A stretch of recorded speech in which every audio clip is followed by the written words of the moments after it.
오늘은 지난주에 이어서 성전 미문 앞에 앉아 있었던 이 안진뱅이와 그 주변의 사람들이 받았던 그 은혜에 대해서 말씀을 계속 이어나가려고 합니다.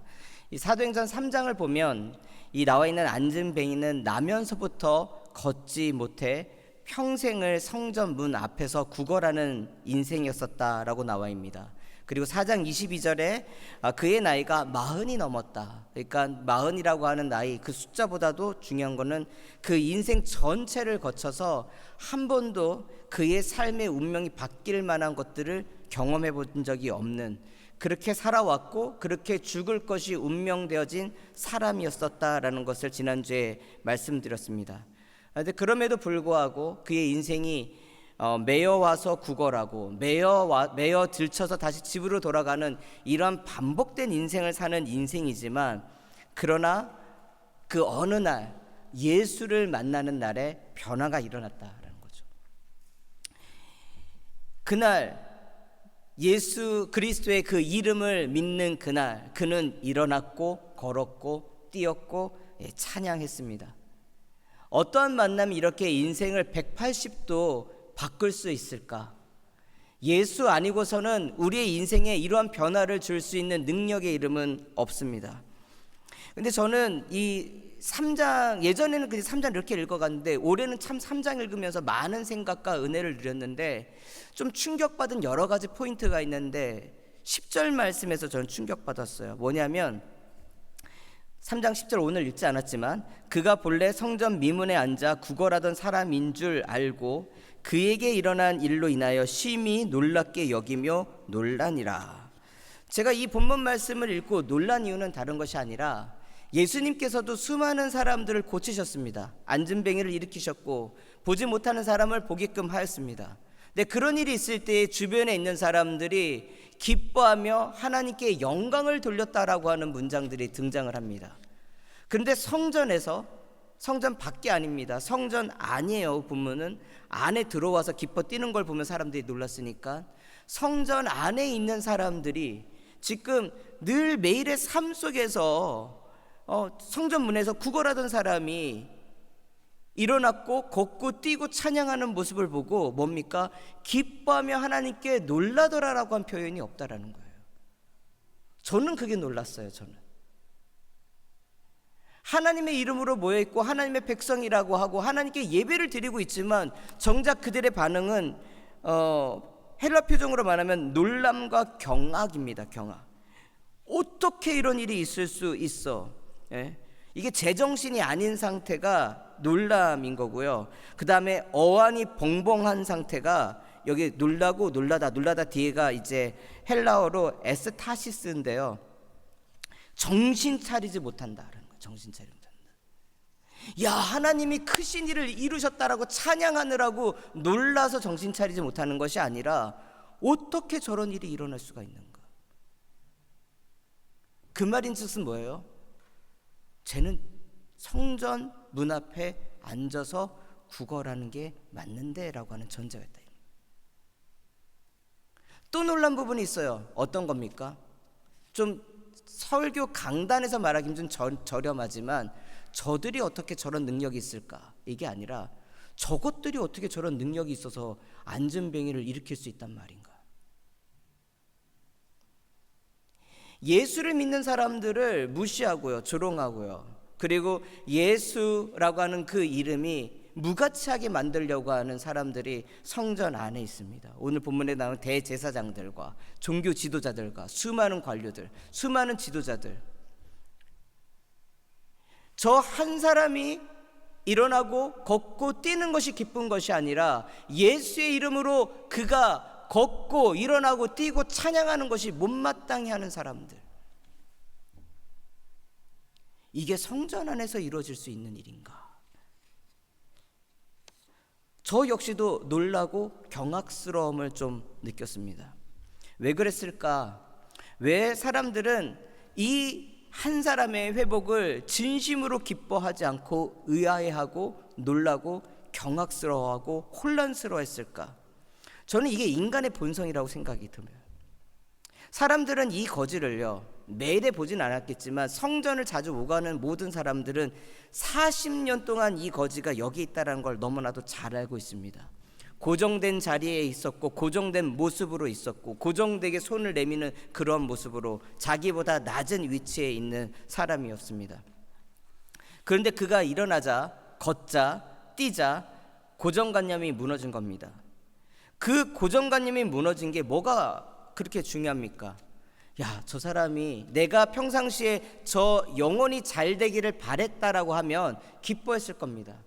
그런데 40년 동안 변하지 않고 한 자리를 지켰던 사람은 이 안진뱅이만 40년간이 아니라 그 40년간을 그 자리를 오고 가고 반복했던 그 사람들 역시 변하지 않고 자신의 고정관념 가운데 살아가던 사람들이 아니었나. 정작 사람들은 남의 인생에 대해서 참 관심이 많습니다. 이런저런 이야기들 참 많이 합니다. 이렇게 살아야 된다, 저렇게 살아야 된다. 그러면서 정작 그 남이 잘 되는 것에 대해서는 관심이 없습니다. 본문을 보면 일어나서 걸을 수 있게 된 것을 기뻐하고 찬양해 주면 되는 건데 그 누구도 그러한 것에 생각을 하지 않습니다. 왜? 준비가 안 돼 있기 때문에 그렇습니다. 저 사람이 일어나서 걷게 된다라고 하면 그게 어떻게 일어날 수 있습니까? 라고 생각하지만 예수님이 불과 몇 해 전만 해도 예수님이 공생의 기간 동안에 여러 지역을 다니며 안진뱅이가 일어나고 볼 수 없는 사람들이 눈을 보며 심지어 죽었던 사람이 살아나는 놀라운 기적들이 일어났습니다. 불과 얼마 되지 않아요. 그 기간이 짧지 않습니다. 그 놀라운 기적이 이루어졌는데 그때에는 어떤 이들은 마가복음 2장에 소자가 누워있는데 일어나지 못해요. 소아마비인지 뭔지는 잘 모르겠습니다. 변명이 나와 있지는 않으니까. 그런데 그 아이가 누워서 평생 있어야 되는 걸 불쌍히 여겼던 사람들이 들것에 매서 그 밤에 수많은 사람들이 예수께 기도받기 위해서 이게 줄을 섰을 때에 그 줄을 감당할 수 없으니까 뭡니까? 지붕에 올라서 지붕을 뚫고 소대를 내려서 그 아이를 살리려고 합니다. 저는 그 마음을 보면서 뜨거워졌어요. 이게 내 아들이라고 하는 표현이 없어요. 내 딸이라고 하는 표현이 없습니다. 그냥 사랑하는 한 작은 영혼이에요. 작은 몸이에요. 소자, 말 그대로 어린 아이입니다. 그 영혼을 어떻게 해서든 살리려고 하는 사람들의 마음, 그 마음이 그 소자를 살렸다라고 예수님께서 말씀하십니다. 그 믿음이 그 아이를 살렸다라고 말씀하십니다.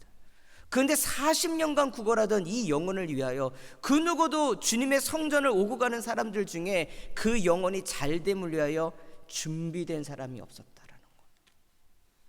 남 얘기하고 싶지 않습니다. 그게 내 모습이 아닌가라는 생각을 해봤습니다. 나는 정말 기뻐할 준비가 되어 있는가? 저는 요즘에 화두가 어른입니다. 어른, 제 자신에게 있어서 정말 어른이 되고 싶어요. 나이가 많아서 어른이 되는 게 아니라 진짜 멋진 어른이 되고 싶다. 근데 멋진 어른이 된다는 건 좋은 사람이 되는 겁니다. 예, 좋은 사람이 되는 여러 가지 기준들이 있죠. 동고동락이라고 하죠. 괴로움도 즐거움도 함께 나눌 수 있는 그런 사람. 그 다음에 설중송탄, 이거 저도 처음 들어본 말인데요. 눈보라가 몰아치는 한겨울에 숯불을 보내줄 수 있는 사람. 아, 추워. 아, 그래 춥지. 그래 추워. 이렇게 끝날 수 있는 사람이 있는데 숯 하나 보내준다고 해서 뭐가 바뀌겠습니까? 그러나 내가 줄 수 있는 그 따뜻함을 실제로 하나라도 나눠줄 수 있는 그런 사람. 아, 이거밖에 안 보내서 사람들이 뭐라고 평가할 수도 있겠으나 그게 중요한 건 아니겠죠. 내가 그 사랑하는 사람이 추워하는 사람을 위하여 따뜻한 핫팩 하나라도 나눌 수 있는 그러한 사람. 그런데요, 저는 진짜 멋진 친구, 멋진 어른은 어렵고 힘든 사람들을 같이 공감하고 느끼는 사람. 근데 그거보다 한 단계 더 나가서 역으로 기뻐할 때 함께 기뻐해 주는 사람 같아요. 누군가가 슬피 울고 있으며 위로하는 사람들은 참 많습니다. 근데 누군가가 정말 잘 될 때요, 그 잘됨을 진심으로 기뻐해 주는 사람은 많지 않더라고요. 오히려 그 기뻐해 주는 걸 잘못 기뻐해 주면요, 조롱이 돼요. 기뻐하는 게 아니라 들으면서 굉장히 불편해. 저게 날 기뻐해 준 거야? 아니면 살살 깎아내리는 건지. 사람 마음 알잖아요, 그런 게. 근데 나는 칭찬해 준다고 하는데 내 마음에 진심 어린 그런 칭찬이 아니면 그 사람이 들을 때 기뻐하도록 칭찬이 이루어지지 않습니다. 그러면서 그러죠. 야, 내가 기뻐하는데 뭐 불쾌할 필요가 뭐 있어. 그러면서 한 번 더 깝니다. 한 번 더 그 사람의 품격을 깎아내려요. 그게 기뻐하는 자세는 아니잖아요. 그런 모습들을 볼 때가 있어요. 멋진 사람은요, 사촌이 땅을 살면 가가지고 박수 쳐주고 기뻐해주는 사람이에요. 근데 우리네 마음은요, 꼬여 있어요. 왜? 나는 땅을 못 사니까 배가 아픈 거예요. 내 친구가 잘 되는데 내가 진심으로 기뻐하지 못하는 이유는 그가 잘 된 게 내가 그 사람보다 뭔가 낮아진 위치에 간다라고 생각하기 때문에 그래요. 심리적으로. 병든 사람이 내가 그 사람을 위로해 줄 수 있어요. 왜? 이러면 그렇지만 여러분이 그렇다는 게 아니라 그냥 보편적인 심리적으로 누군가를 위로하고 격려하고 보담아 준다라는 건요, 눈높이와 내가 서 있는 자리가 다른 겁니다. 힘이 있어야 나눌 수 있고 높이 있어야 잡아줄 수가 있는 겁니다. 그런데 반대로 내가 누군가를 칭찬하러 올려준다고 한다라고 하면 나도 모르게 뭐냐면 서 있는 위치가 그 사람보다는 수평적이거나 좀 내려가 있어야 됩니다. 수평적일 때는 그래도 괜찮아요. 동등한 관계라 생각하니까. 그런데 그 위치가 나도 모르게 이렇게 높아졌는데 그거를 진심으로 기뻐하지 못하면 질투가 생깁니다. 심포도해야 돼요. 이솝 우화에 나와 있는 내가 먹을 수 없는 저 포도, 그러니까 노력하다 못 먹었으니까 저 포도는 신포도야 라고 하는 것처럼 저 사람의 성공과 저 사람의 행운이 별것 아니야.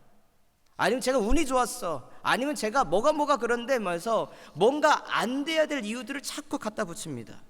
근데 생각해 보십시오. 그게 하나님께서 기뻐하시는 일일까?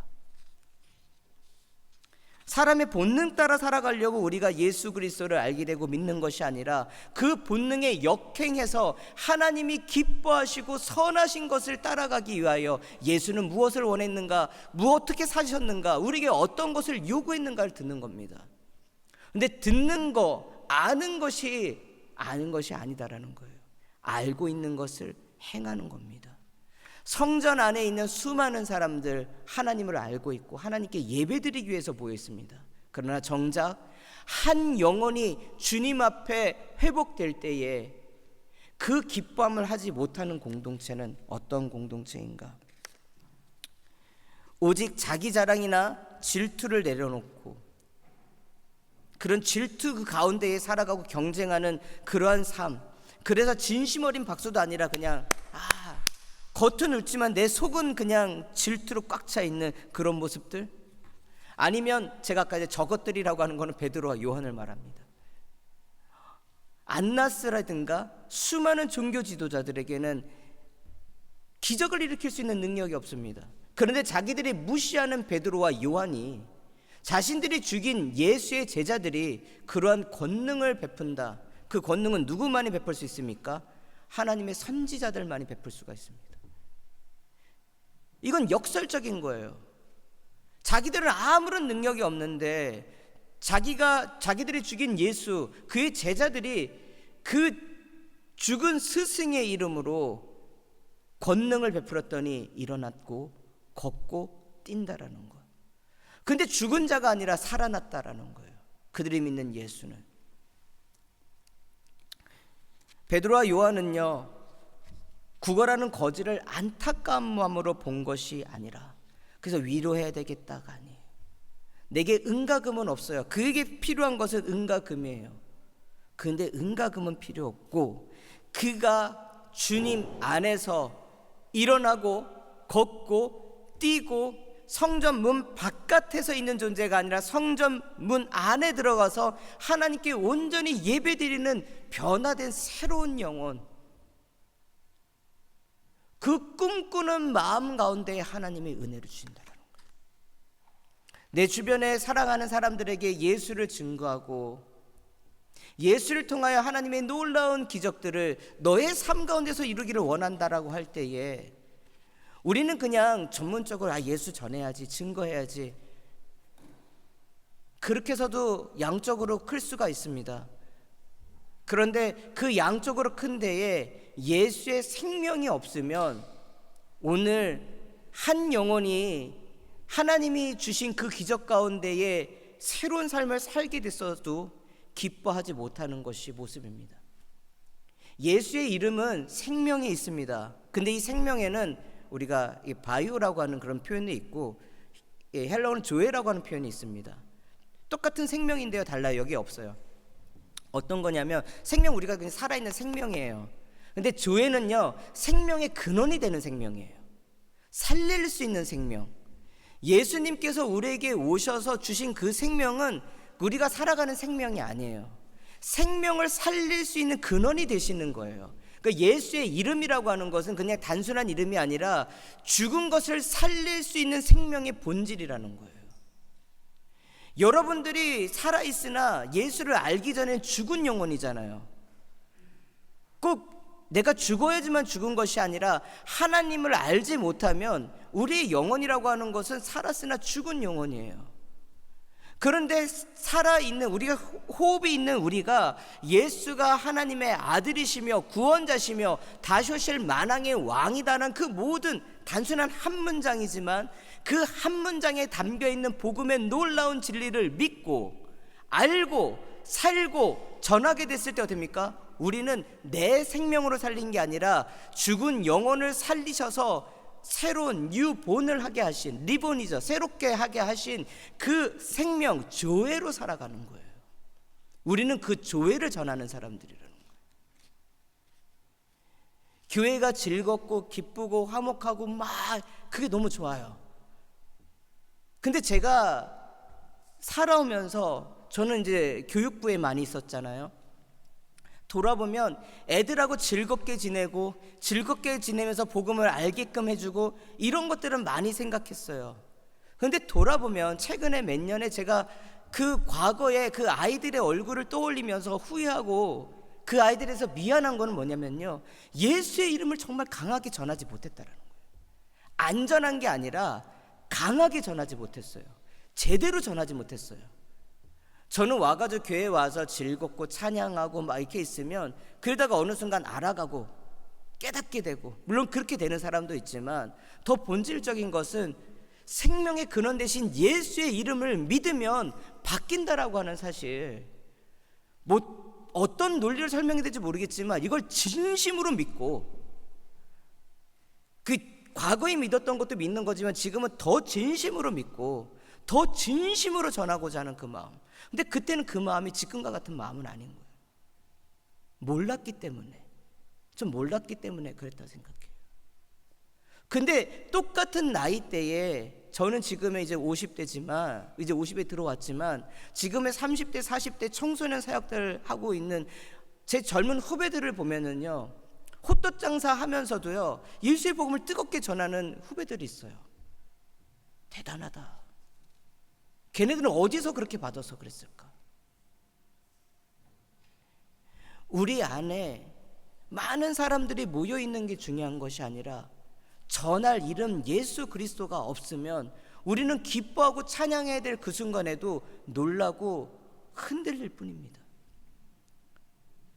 저는 우리 아름다운 교회가, 그리고 이 땅에 있는 많은 교회가 혹시라도 이런 모습에 있었다면 진정 예수의 생명 안에서 기뻐하고 찬양하고 함께 축복할 수 있는 진심의 예수의 생명과 이름의 능력이 있는 교회가 되기를 간절히 소망합니다.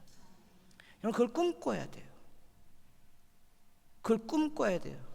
남들 다 그렇잖아요. 남들 다 그렇다고 내가 그렇게 살아가는 건 바보입니다. 다른 교회들 다 그렇잖아요. 다른 교회 다 그렇게 산다고 해서 우리가 그렇게 살 필요가 뭐가 있습니까? 그런데 이게 이런 얘기를 하면 힘들다, 어렵다 생각합니다. 왜? 안 살아봐서 그렇습니다. 저 역시도 마찬가지입니다. 과거에는 왜 그렇게 안 살았을까? 부담되기 때문에. 부담될 말은 여기까지, 부담이 안 되는 어느 선까지, 감당할 수 있는 선까지.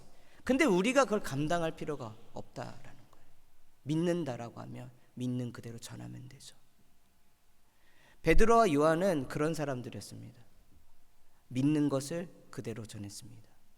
내겐 은과 금은 없다. 너에게 먹고 살 수 있는 식량을 줄 수 있는 것은 없으나 내게 진짜 있는 것, 예수면 충분하다.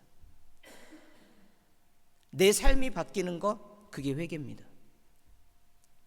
울고 후회하고 반성하는 것, 그건 그냥 후회하는 겁니다.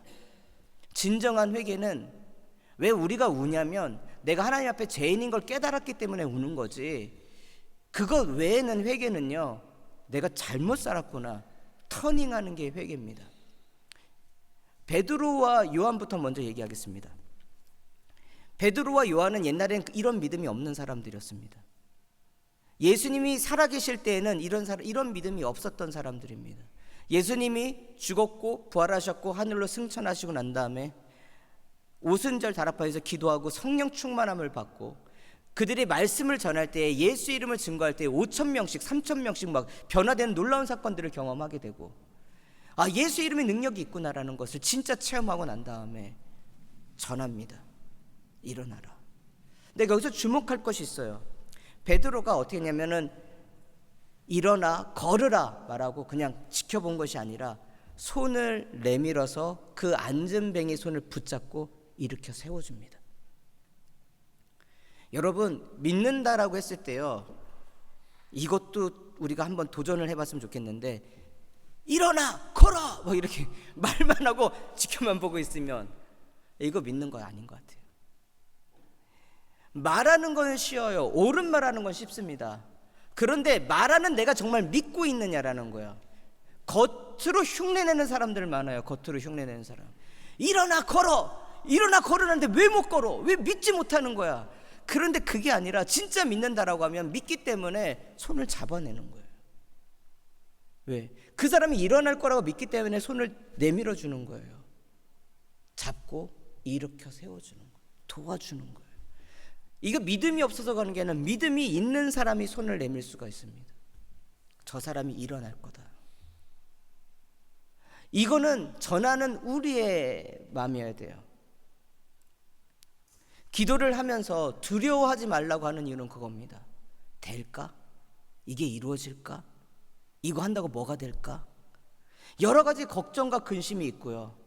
아니면 내가 기도하면, 내가 뭔가 하나님이 기뻐하시는 뜻을 결정을 하면 내 삶에 어그러지고 힘들어지는 여러 가지 현실적인 문제가 앞당겨 있을 수도 있습니다. 그럼에도 불구하고 하나님이 주신 말씀이다라고 믿게 되면, 들렸고 믿게 되면, 그건 그 믿음을 내 마음에 순종하고, 순종하면 내 몸은 반응한다라는 거예요.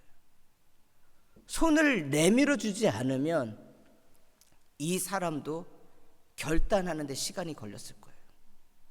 믿었으면 손을 내밀어 주는 것까지도 우리의 믿음의 행위다라는 거예요. 믿기 때문에 손을 내밀어 주는 것. 내가 손 내밀었다고 그가 일어나는 것이 아니라 믿기 때문에 그를 도와주는 것. 그리고 저는 또 하나 이 안전뱅이에게서도 봅니다. 이 안전뱅이가 어떻게 됩니까? 손을 붙잡고 일어나려고 합니다. 일어나려고 힘을 주니 더 힘이 들어가더라는 거예요. 하나님께서 여러분들에게 어떤 도전의 말씀을 주고 위로의 말씀을 주고 뭔가 현실을 일으킬 수 있는 어떤 근본적인 해결할 수 있는 말씀의 은혜를 주셨을 때에 아멘, 아멘, 그렇습니다. 가만히 있으면 아무것도 안 일어납니다. 그 말씀이 믿어지면요, 일어나는 이 힘을 줘야 돼요. 나는 한 번도 40년간 내 힘으로 일어나 본 적이 없기 때문에 어떻게 힘을 주는지도 모르지만, 그러나 나에게 손 내미는 그 손을 붙잡고 일어날 때에 내가 일어나리라, 걸으리라. 하나님은 강제로 우리를 일으켜 세워주지 않아요. 말씀을 주시고요, 손을 내밀어 주시고 우리가 그 손 붙잡고 일어서기를 기다리십니다. 아무것도 안 하는데 뭐가 이루어질 수 있습니까? 하나님의 말씀이 이루어졌음에도 불구하고 아무 액션도 취하지 않는 것. 내가 힘을 주고 일어나려고 결단을 하니까 일어설 수가 있는 거예요. 만약에 이 사람이 내가 뭘 일어날 수가 있겠어라고 일어나기를 포기해버리면 이미 그 순간 끝나버립니다. 여러분의 이 운명이 바뀔 거다라고 했을 때에, 얘야 너는, 네 운명은 이게 아니라 네 운명은 하나님께서 기뻐하시고 영광을 돌릴 그 삶이 단다라고 했을 때에, 내가 뭐라고, 주저앉으면 주저한 것으로 이미 끝난 겁니다. 포기가 되는 거예요. 그러나 그 말씀이 믿어지면 내게는 아무것도 없지만 나에게 말씀하신 예수 그리스도의 이름의 그 능력을 믿고서 내가 움직입니다.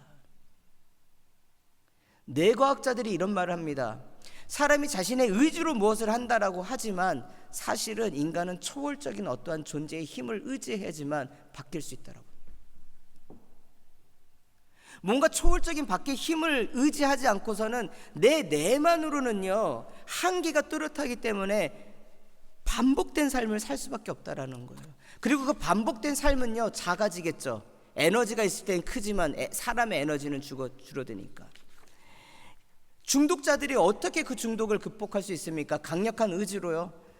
제가 듣기로는요 마약에 한번 중독되면은 못 벗어난대요. 죽었다 깨도 못 벗어난대요. 사람의 의지로 안 된다고 합니다. 그게 벗어난 거는요 그건 기적이래요. 자기 자녀 문제 때문에 고민하고, 그래 여러 가지 이것도 저것도 많이 하셨던 아주 유명한 분이 하셨던 말씀이에요. 누구라고 이름 밝힐 수는 없지만 자기 아들 때문에 정말 고민하고, 그것 때문에 자신의 모든 직분 다 내려놓고, 자신의 사회적인 영광 다 내려놓고, 그리고 자기 아들과 같은 그런 인생 살지 않게 하려고 다른 청년들에게 마약하지 말라고 하고 변하라고 하는, 그런 절대 일어나지 않는데요. 그런데 어떨 때 기적이 일어나냐면요, 예수 안에서 내가 바뀔 수 있다. 자꾸 내가 땡기는 그 잘못된 과정으로 돌아가는 것이 아니라 터닝, 내가 뒤돌아서지 않겠다, 주님께서 하신 그 말씀 가운데 나가겠다라고 하는. 근데 나는 믿음이 없기 때문에 힘을 주는데 그 능력 주시는 자 안에서 그것을 한다는 거예요. 내게 힘이 있어서 의지를 하는 게 아니라 내가 우선은 결단을 했어요. 그런데 자꾸 꺾이고 싶을 때 내게 능력 주시는 자 안에서 할 수 있습니다라고 그 초월적인 힘을 믿고 나가는 사람들이 변화가 되더라는 거예요. 능력이죠. 놀라운 능력입니다. 여러분, 올해도 벌써 이제 6월입니다. 6월이 다 갔어요. 그러면 이맘쯤에는 내가 올해 계획했던 것들을 어느 정도 막 진행이 되고 있는 사람은 끝을 볼 수가 있으니까 계속 진행을 했는데, 막 시작했던 것들이 지지부진해가지고 시작도 못하고 여전히 그런 사람은 이맘때 되면은 포기됩니다. 올해는 끝났구나, 2027년부터 해야지. 그런 생각 갖지 마시고요. 하나님께서는 새 날을 주시고 새 한 주를 주시고 새 달을 주시고 새로운 해를 주시는 이유는 뭡니까? 이전 것은 지나갔으니 새롭게 시작하라는 거예요. 여러분이 쓰러지고 넘어지고, 세상 사람들은요 우리를, 너는 40년 동안 앉아있던 자리에 있는 게 맞는데 왜 일어나서 걷는 거야? 프레임에 여러분들을 가둘 때가 있어요. 너네 아무것도 아닌 갈릴리 그 어부들인데 니들이 뭔 능력이 있다고 하나님의 능력을 베푸는 거야. 프레임 안에 여러분들을 가둘 수가 있어요. 갇히지 마세요. 여러분들이 그 안에 들어가서 갇히지 않는 이상은 예수 그리스도는 죄와 사망의 법에서 우리를 해방시켜 주셨어요. 그게 복음의 능력이에요. 근데 놀라운 건 이게 믿어지면은요 끊어버려요. 이게 믿어지지 않으면요 계속 되풀이되는 삶을 살아요. 그 나에게 가두는 그 프레임 안에 내가 그냥 들어가서 그냥 갇혀 산다고요. 세상 사람이 나를 판단하는 게 뭐가 중요합니까? 세상 사람들이 옳은 말로 나를 팩트 폭행하는 게 뭐가 중요해요? 그 폭행한다고 내가 바뀝니까? 변화됩니까? 아니요. 은혜를 받아야 돼요. 예수 그리스도의 은혜를 받아야 되고 은혜의 믿음으로써 나아가야 돼요.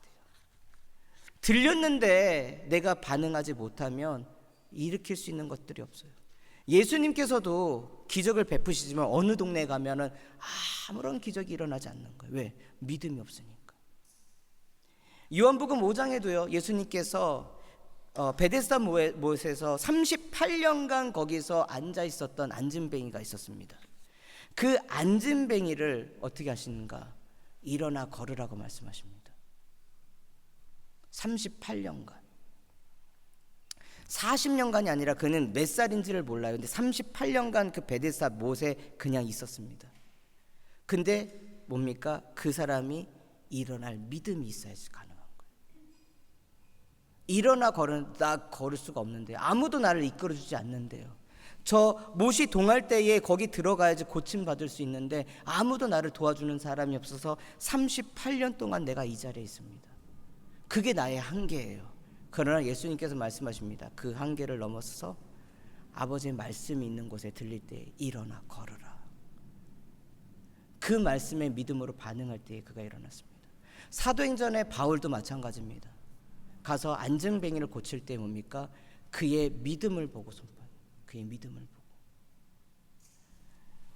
오늘 여러분들이 앉아있는 안증뱅이와 같은 상황일 수도 있고, 아니면 여러분들의 입장이 베드로와 요한과 같이 은혜 받았기 때문에 은혜 받은 삶으로서 내 삶으로 만족하는 것이 아니라 그 은혜를 흘려보내는 그러한 사람으로 있을 때에 중요한 것은 믿음이 중요합니다.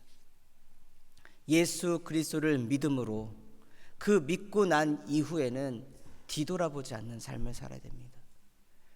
여러분들을 자꾸 옥죄는 사단마귀의 거짓된 참소가 있을 것이고, 여러분들도 느낄 수 있는 여러분들의 물리적인 한계가 있을 것이고, 영적인 파워의 열악함이 있을 수 있습니다. 그런데 우리는 원래가 부족한 존재입니다. 부족하기에 우리의 도움을 주시기 위하여 성령님을 우리에게 보내주셨습니다. 그리고 그 능력으로 우리만 복받는 것이 아니라 변화받으면 똑같이 모양은 달라요. 크고 작지만 죄는 똑같습니다. 죄와 사망의 권세에 눌려있는 자들에게 구원의 이름을 증거할 수가 있습니다. 우리는 그렇게 태어난 존재들이에요. 정체성은 거기로 흘러나가야 됩니다. 내가 약하다고 포기되는 순간, 내가 전한다고 저 사람이 일어날 수 있을까라고 단정하는 순간 안증뱅이는 일어날 수가 없습니다. 여러분이 베드로와 요한의 역할을 할 수도 있고, 안증뱅이처럼 40년간의 그런 입장이 있을 수도 있고, 때로는 성전 안에 있는 수많은 사람들과 같은 어떠한 그 자리에 있을 수 있습니다. 중요한 건 어떠한 역할, 어떠한 존재든 어디에 있든지가 중요한 게 아니라 예수 그리스도를 믿은 사람은 다르다. 그 믿음 안에 여러분들이 결단해야 될 것들을 결단하셔야 주님의 기적이 일어납니다. 창세기 1장에 예수님께서 말씀하시되 빛이 있으라, 빛이 있다. 빛이 생겼다는 말이 아니에요. 창세기 디폴트 값은 하나님이 창조하신 겁니다. 근데 창세기 1장에서 말하는 핵심은요, 하나님이 만드셨다는 것보다 더 뛰어넘어서 하나님이 만드신 피조물이 하나님의 말씀에 복종하게 되는 그 순간이 뭐다? 창조다. 기적이 일어난다. 아브라함이 75세에 하나님의 말씀을 듣고 믿고 반응할 때에 뭐예요? 그게 기적이다. 오늘 나의 나이, 나의 상황 중요한 게 아니라 여러분들에게 하시는 그 말씀을 믿고 반응하는 그 순간이 기적이 일어나는 순간입니다. 그리고 그 기적을 통하여 하나님의 영화로우시고 영광스러우심을 여러분을 통하여 증거하시기 위하여 여러분을 세우신 것입니다. 우리 아름다운 교회가 그런 교회가 되기를 원하고, 여러분의 삶이 그런 삶이 되기를 축복합니다. 그리고 이것을 위하여 흔들리지 않기를 원합니다. 사단이 여러분을 아무리 참소하고 이따만한 프레임에 여러분들을 막 가두려고 해도 여러분이 들어가지 않으면 됩니다. 나는 결코 이제 과거의 내가 아니다. 거기로부터 해방한 예수 그리스도의 보혈의 피를 믿는 존재이다. 선포하십시오. 선포하십시오. 여러분 들어올 때에 나는 그런 사람이 아니다. 나는 그런 사람이 아니다. 주님의 그 능력이 여러분들을 당연히 도우시고요, 이끌어 주시고 타협하지 않고 갈 수 있는 새 힘을 주십니다. 그랬을 때에 그날에는 많은 사람들이 그 기적으로 인하여 기뻐하는 사람이 없었으나, 우리 아름다운 교회에서는 그런 하나님의 놀라운 기적이 있을 때마다 내일인 것처럼 기뻐하고 더욱더 축복하고 그런 일들이 더욱더 많이 일어나기를 꿈꾸는 그런 교회 되기를 간절히 소망하면서 오늘 말씀 마치겠습니다.